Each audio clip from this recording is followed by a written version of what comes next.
அனைவருக்கும் வணக்கம். இன்றைக்கி பாருங்கள், வாழை இலையில் சாப்பிட்லான்னு போட்டு வச்சுருக்கேன். சாதம், கீரை பொரியல், வாழைக்காய் பொரியலுங்க.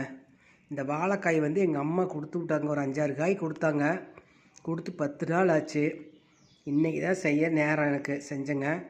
மற்ற நாளில் மற்ற காயெல்லாம் நிறைய இருந்துச்சு, அதனால் செஞ்சுட்டே தான் இருந்தேன். இந்த காய் வேஸ்ட்டே ஆகாத இன்றைக்கி 5 காய் போட்டு பொரியல் பண்ணேன். சின்ன சின்ன காய் தாங்க.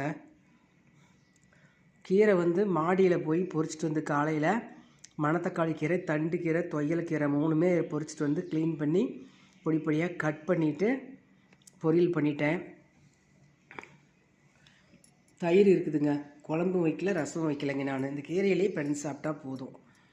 நீ பாருங்கள், கீரையெல்லாம் உடம்புக்கு ரொம்ப ரொம்ப நல்லது. அடிக்கடி கீரை செஞ்சு சாப்பிடுங்க. வெயில் காலம், கீரை அடிக்கடி செஞ்சு சாப்பிடுங்க. வாழைக்காய் பொரியல் வாழைக்காய் துவர்ப்பாக இருக்குது, சாப்பிட்றதுக்கு நல்லாயிருக்கும்.